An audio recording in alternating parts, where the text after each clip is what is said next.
Jerry Brown, we got to have high-speed rail. The Green governor who's prospecting for oil on his own property, we got to have the high-speed rail. So we just built a bridge here in the San Francisco Bay Area. We just completed it. It's the bridge that crosses the bay from Oakland to San Francisco. It's like 7 miles long. It replaced an old bridge that failed as it was supposed to fail during the 1989 earthquake. Now, I'll just give you a little background on this. Stay with me. I know most of you don't live in California. Most of you will never even visit California, but this is how cockamamie things are. Got to rebuild a portion of the bridge. Okay, we can do this for under $1 billion. That was the original plan in 1990. We can do this for under $1 billion. Okay? The price grew to $6.4 billion.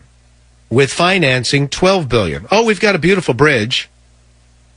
No one can guarantee its seismic safety because there have been so many problems in this bridge. In the event of a major earthquake, it may fail. It really, truly may fail. So this thing went from $1 billion to $6.4 billion with financing $12 billion. So now we've got this high-speed rail. It's going to go all over the state. And they keep telling us, no, it's only going to cost. Well, now secret documents documents they were trying to keep secret were released. It's 31% higher already than they told it was going to be, and they haven't even broken ground on this thing. It's going to be $36 billion. Most engineers say 36 my rear, it's going to be closer to 100. But 36. The first leg of this thing, the first leg of this deal, it's $36 billion for the first leg, which runs from Burbank in Southern California to Merced. $36 billion for the first leg. The first leg is 248 miles.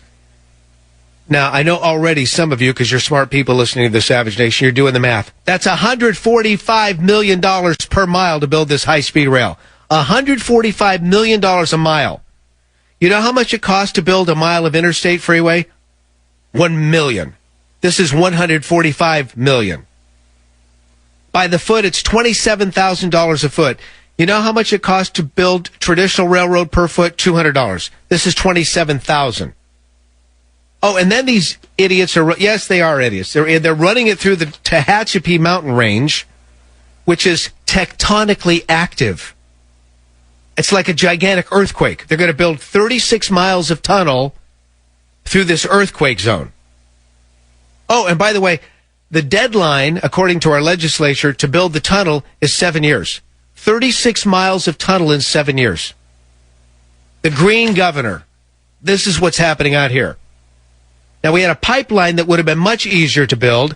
It would have been paid for, not by the taxpayer, but by a Canadian oil company or a Canadian infrastructure company. It would have created jobs here in the United States of America, both short-term and long-term. It would have been great in terms of keeping us oil independent. But Barack Obama today says, nope, don't want any of that in the name of green. These green machinations are nothing more than socialism wrapped up in another package. That's why Savage says there's no time to lose. You've got to get this book, Government Zero. Okay, let's go to the lines on the Savage Nation. This is John KKOH.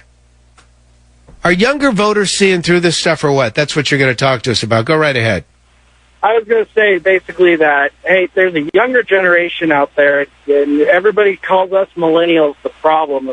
But I with my peer groups and the people I work with, I'm seeing a revolution come along, and it's not a violent revolution. I'm saying that when we finally start moving up in the ranks of power, you're going to start seeing a lot more Republican ideals passed and moved along, because I believe that there's actually quite a few Republicans. We're just afraid to come out, because as soon as we come out, we're going to get basically bashed, shoved under the ground, put under the rug. John, what I noticed, John, how old are you? I'm 27. Okay, 27 years old. So, John, what I see in guys in your age group and gals in your age group, it's not so much a traditional Republican mindset as it is more of a right-leaning libertarian mindset. Would you agree with that? Absolutely. I 100% agree with that. Yeah. And see, this is where the Republican Party better get it in gear, because if this is where it's going, they need to get there to be able to welcome these people accordingly. Otherwise, It's going to be a third party, maybe a nationalist party, as Dr. Savage is suggesting in the book, something along those lines, because the Republican Party clearly is tone deaf. Just look at what we have now. Trump and Carson and Fiorina still have the lion's share of votes in terms of the various polls, and the Republican Party just doesn't seem to get it, right? And he's gone. Oh, are you still there, John? Go ahead. They don't seem to get it, right? No, like from what I can see, from my group, what we want our country back. It's true. We really do. We're tired of this. We're losing the values and morals of everything that we were taught and raised upon. And it's just like, for some reason, I believe that there's just this tiny group of millennials that have all this say, but in all reality, we're the ones that are in the bigger group, and we have no say. Listen, I am glad you're there, and I'm glad you're listening to the Savage Nation. And what people don't realize about this program, and I know because I get to see the ratings, there are a lot of younger people, a lot of millennials who listen to this program. They listen to it online. When you look at Savage's online streaming, who's doing that these days? It's the younger demo. He's got them. They're listening. They're buying Government Zero. Coming up in just a moment, an incredible caller has appeared, calling from the Netherlands, I believe, and we're going to talk to her about this immigration that's going on in Europe. We'll do that in just a moment. Brian Sussman filling in on this, The Savage Nation. Join the Savage Nation. Call now, 855-400-SAVAGE, 855-400-7282. Savage. Your Savage Nation is sponsored by SwissAmerica.com. It's the only company I trust for tangible assets, gold and silver. Call 800-BUICO. Brian Sussman in for Dr. Savage. Short segment here, but I would like to get to Sharisa, who's calling from the Netherlands. She's listening to the show streaming as millions of people do to the Michael Savage Show. Sharisa, interesting you would call. We're talking about Muslim immigration, and I know by percentage, Belgium and the Netherlands have probably the largest Muslim communities in the European Union. How's this working out for you folks? Well, it depends on where you live at. When you live in the larger cities, you're probably experiencing more of them. But if you live in a more rural area, then it depends on the area you're in. You hear the stories, of course. Not so much on the mainstream media. You have to get it from alternative news sources.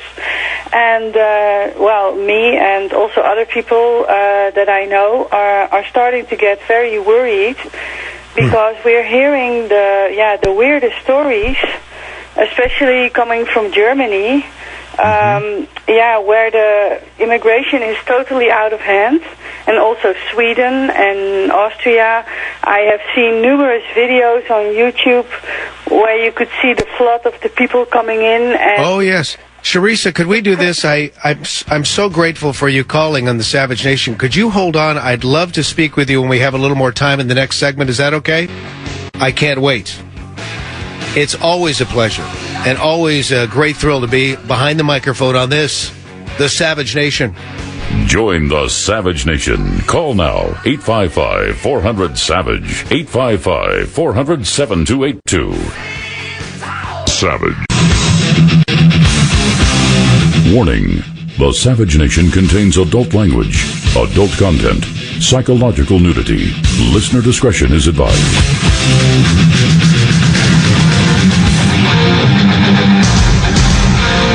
And now, America's most exciting radio talk show, The Savage Nation, home of unprotected talk, borders, language, culture. And here he is, Michael Savage. Brian Sussman in for Savage. Michael Savage off today. It's been a wild last couple of weeks for Savage because the book came out. He's got this program, and then he's got the book, and so many who wanted a piece of Michael to talk about the book. So he's taken a couple of days off. The book, Government Zero, has rocketed right off the bat. Debuted on the New York Times bestseller list in the number 3 position. It will go higher because you're buying the book and you're reading the book, as are many. Government Zero, no borders, no language, no culture.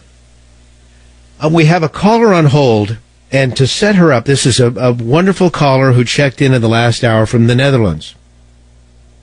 Now, we were talking about the Muslim immigration crisis that really went off the rails in large part of Germany's decision to start bringing these people in from Syria.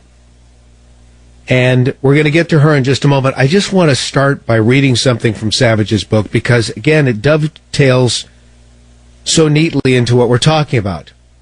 So this is right from Government Zero. This will just take a second.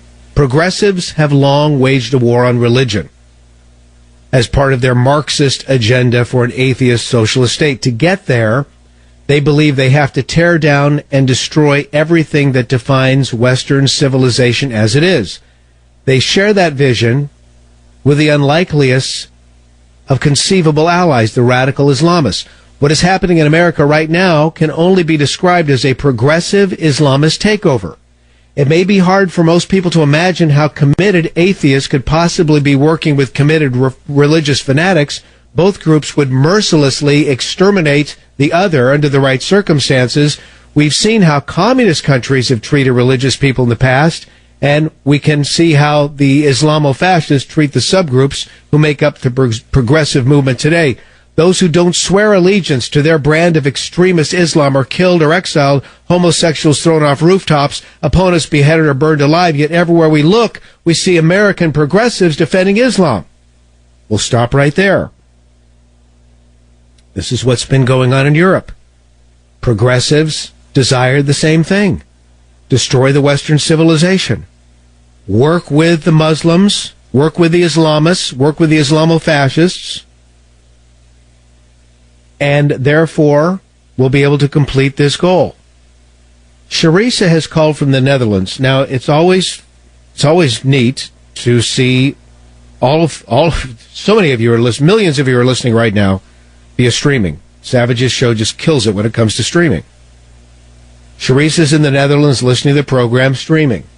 We were just talking to Sharisa before we had to cut her off. Sharisa, first of all, thank you for holding. And, you know, you're there. You're in the Netherlands. And I just said Belgium and the Netherlands by percentage have they have the most populous Muslim communities. How is that showing up in your daily life? How is it changing your country? What is it doing to the culture? Please talk to us. Well, you got to see it like this: that the first migration came, of course, in the 60s, and those were mainly the Turkish people and the Moroccan people, but they came here to work. And well, at first they were like guest migrants, you know, for a period of time working here, and they were supposed to go back, but that never happened. So you got chain migration. So you had a bit the same as what you have in the U.S., with people who have migrated once to the U.S. and build up a life. Mm-hmm. So, but what you noticed about these people is that the adjustment, assimilation, as you call it, is, well, it has never been really good. You know, they have always hold on to their own culture. And now with the migration flood that is coming in, that is just overwhelming, because of the stories that we have been reading, stories that you don't hear in the mainstream media, because they are, it seems that they're holding information behind, such as that we hear stories that in Germany a lot of the migrants have all kinds of bring all kinds of diseases like open tuberculosis, HIV,